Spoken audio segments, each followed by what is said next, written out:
In 1995, scientists did something that had never been done before. They took 14 wolves, loaded them into crates, flew them from Canada to Wyoming, and released them into a national park that had not heard a wolf howl in 70 years. What happened next was so unexpected, so far-reaching, and so profound that it became one of the most studied ecological events in modern science. The wolves did not just change the park, they changed the rivers. Today we tell that story, and in telling it, we discover something about nature, about balance, and about the consequences of removing a single thread from the web of life that will change the way you see the natural world forever. Part 1. Before the wolves. To understand what the wolves did, you first need to understand what Yellowstone looked like without them. Wolves were hunted to extinction in Yellowstone National Park by 1926.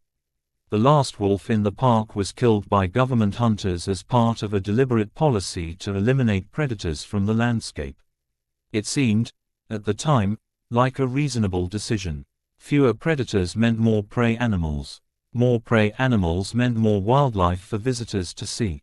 It seemed like a simple equation with an obvious answer. It was not. With no wolves to hunt them, the elk population in Yellowstone exploded.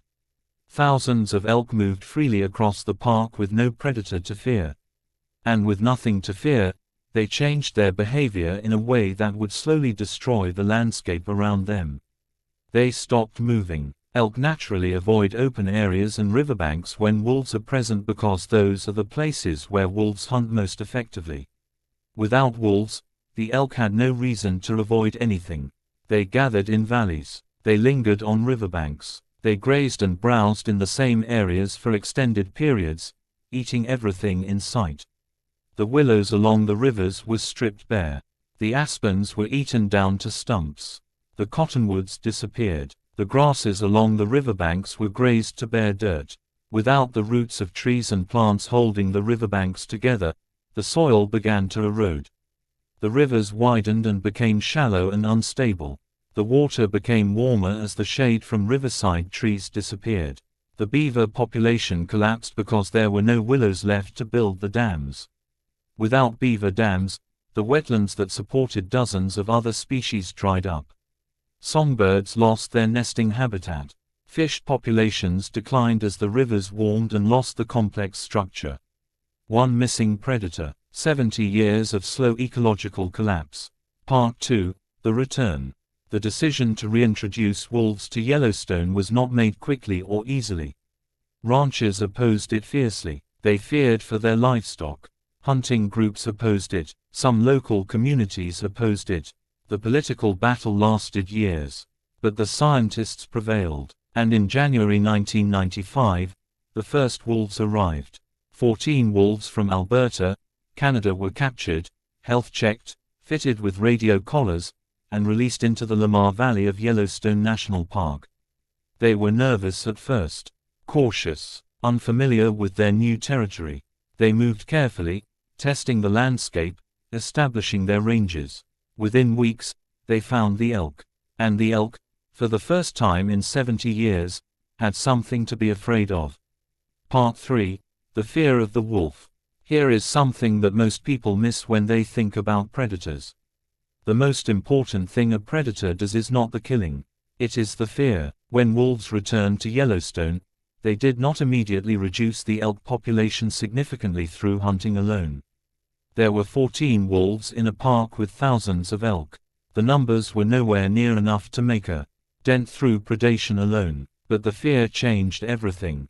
Elk that had spent decades standing calmly in river valleys and open meadows suddenly had a reason to be vigilant. Suddenly had a reason to keep moving. Suddenly had a reason to avoid the open riverbanks and exposed valleys where wolves hunted most effectively. Scientists gave this phenomenon a name. The ecology of fear. The simple presence of a predator, even in small numbers, changed the behavior of thousands of prey animals across hundreds of square miles. Not because the wolves were killing elk everywhere, but because the elk could no longer be certain where the wolves were. And that uncertainty changed everything. The elk began to move again. They stopped lingering in the valleys. They stopped stripping the riverbanks bare. They grazed quickly and moved on, always alert, always ready to run. And the landscape began to respond. Part 4. The river changes. Within just a few years of the wolf reintroduction, researchers began noticing something extraordinary. The vegetation along the rivers was coming back. Willows that had been stripped bare for decades were growing again. Aspens were regenerating. Cottonwoods were returning to riverbanks they had not occupied in a generation. Grasses grew tall and thick along the water's edge, their roots binding the soil together again.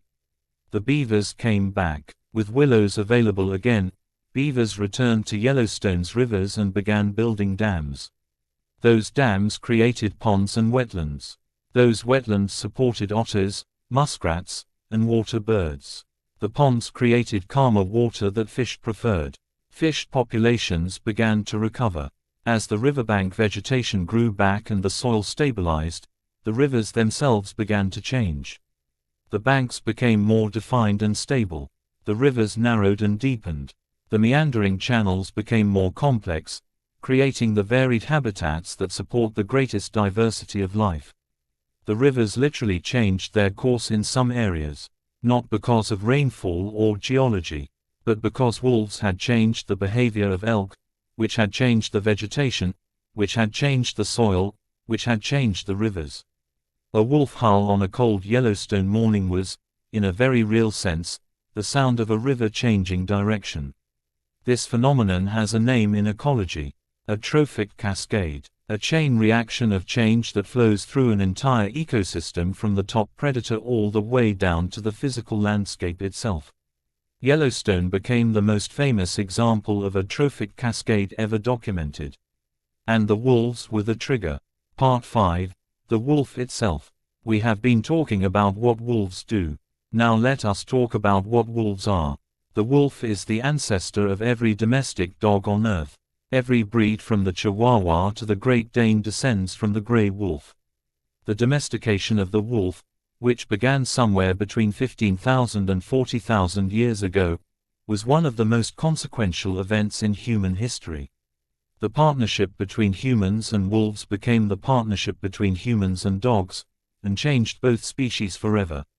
But the wild wolf is something entirely different from any domestic animal. A wolf pack is a family. In most cases, a pack consists of a breeding pair, the alpha male and alpha female, and their offspring from previous years. The alpha pair are not the most aggressive animals in the pack. They are the parents. They lead not through dominance and intimidation but through experience, decision-making, and the bonds of family. A typical pack has between 5 and 10 members. In Yellowstone, some packs have grown considerably larger, with the famous Druid Peak pack reaching 37 members at its peak, the largest wolf pack ever recorded. Within the pack, every member has a role. The alpha pair leads and makes the major decisions: when to hunt, where to travel, how to respond to threats. Older offspring help raise younger siblings, bringing food to pups, playing with them, teaching them. Subordinate adults take turns babysitting pups at the den while others hunt. The pack is a sophisticated social structure built on cooperation, communication, and loyalty that rivals the social complexity of many primate groups. Part 6. The hunt. A wolf hunt is a study in patience, strategy, and teamwork. Wolves are not sprinters. They are endurance hunters. Where a cheetah chases prey in a burst of speed lasting seconds, wolves pursue prey over miles, testing and probing, looking for weakness, waiting for the right moment. A hunt begins with detection. Wolves can smell prey from nearly 2 miles away. They can hear sounds at frequencies and distances far beyond human range. When they locate a herd of elk or bison, they do not immediately charge. They approach carefully, watching the herd. They are looking for weakness. An elk that moves differently. One that is slower to react. An older animal. An injured one. A young one separated from the group. When they identify a target, the pack spreads out. Some wolves drive the prey forward. Others position themselves to cut off escape routes. The chase begins. A healthy adult elk can outrun a wolf. But wolves do not need to outrun their prey. They need to outlast it. They chase in relay, some wolves resting while others press the pursuit, covering miles at a steady loping pace that gradually exhausts even healthy prey. When the prey begins to tire, the pack closes in. The takedown is dangerous. Elk hooves and antlers injure and kill wolves regularly. It is not clean or easy. But when it succeeds, the entire pack feeds. And when the wolves have finished, the cascade continues. Ravens follow wolf packs specifically to feed on their kills. Eagles wait nearby. Bears will drive wolves off a kill to claim it themselves. Foxes dart in for scraps. Insects and small mammals take what remains. And eventually the bones and remaining tissue return to the soil, feeding the plants that feed the next generation of elk. Nothing is wasted. Everything is connected. Part 7. Wolf Communication. Wolves communicate in ways that are both familiar and extraordinary. The howl is the most iconic sound in the natural world. A wolf howl can travel up to 10 miles across open terrain. Pack members howl to locate each other when separated. They howl to announce their territory to other packs. They howl before a hunt to rally the pack. And they howl after a hunt in what researchers describe as what can only be called celebration. Each wolf has a unique howl. Pack members recognize each other's voices. When a pack howls together, each wolf chooses a different pitch from the others, creating a complex harmonic chord that makes the pack sound larger than it is, a deliberate acoustic trick to intimidate rival packs. Wolves also communicate through body language with extraordinary nuance. Ear position, tail height, body posture, eye contact, every gesture carries specific meaning that pack members read instantly. A raised tail signals confidence and dominance. A lowered tail signals submission. Direct eye contact is a challenge. A wolf that rolls onto its back is offering complete submission. They communicate through scent marking, leaving detailed chemical messages on trees, rocks, and the ground that tell other wolves who pass this way, when, and in what condition. And they communicate through touch. Pack members greet each other with face licking, body pressing, and playful wrestling that reinforces bonds and maintains the social structure of the group. It is a rich, layered communication system that has been refined over millions of years. Part 8. Wolves and Humans. The relationship between wolves and humans is the longest and most complex relationship between our species and any wild animal. For most of human history, wolves and humans occupied the same landscape and competed for the same prey. Ancient humans both feared wolves and respected them. Cave paintings across Europe and Asia depict wolves prominently. Wolves appear in the mythology of nearly every culture that shared a landscape with them. In Norse mythology, the wolf Fenrir is a force powerful enough to threaten the gods themselves. In Roman mythology, a she-wolf raised Romulus and Remus, the founders of Rome. In many Native American traditions, the wolf is a teacher, a guide, and a symbol of loyalty and family. But as human civilization expanded, fear and competition gave way to persecution. Wolves were hunted, poisoned, and trapped across Europe and North America with systematic efficiency. By the 20th century, wolves had been eliminated from most of their historic range across the continental United States, Western Europe, and large parts of Asia. The story of their elimination is a story of misunderstanding, of seeing only the threat and never the role, of pulling a thread from the web of life without understanding how tightly everything was connected. Yellowstone showed us what that misunderstanding cost, and it showed us what restoration can do. Part 9. Wolves Today. Today, wolves are making a slow and contested comeback across parts of their former range. In Yellowstone, the population has grown from 14 wolves in 1995 to over 100 wolves in recent years, spread across multiple packs.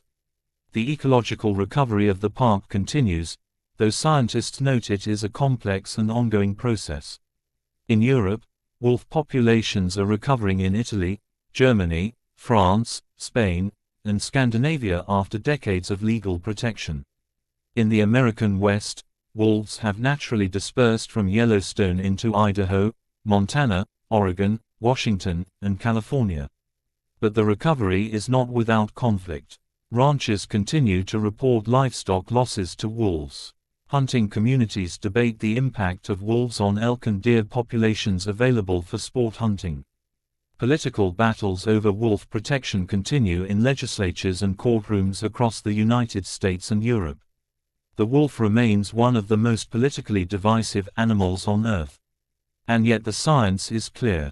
Ecosystems with wolves are healthier than ecosystems without them. The rivers run cleaner, the forests grow stronger, the biodiversity is richer, the land is more resilient. The wolf is not a threat to the landscape. It is the architect of it. Closing. We began this story with 14 wolves in wooden crates on a January morning in 1995. 14 animals, loaded onto a plane, carried across a continent, and released into a landscape that had been waiting for them for 70 years without knowing it. What followed was one of the greatest natural recovery stories ever documented. Rivers changed course, forests regrew, species returned that had been absent for generations. An entire ecosystem remembered what it was supposed to be, all because of 14 wolves. The lesson of Yellowstone is not just about wolves. It is about connection, about the invisible threads that link every living thing to every other living thing in ways we are only beginning to understand.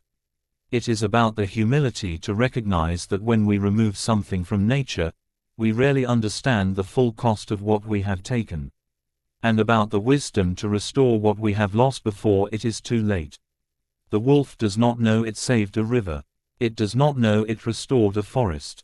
It was simply doing what wolves do, living, hunting, raising its young, howling at the moon, and in doing so, it held the world together.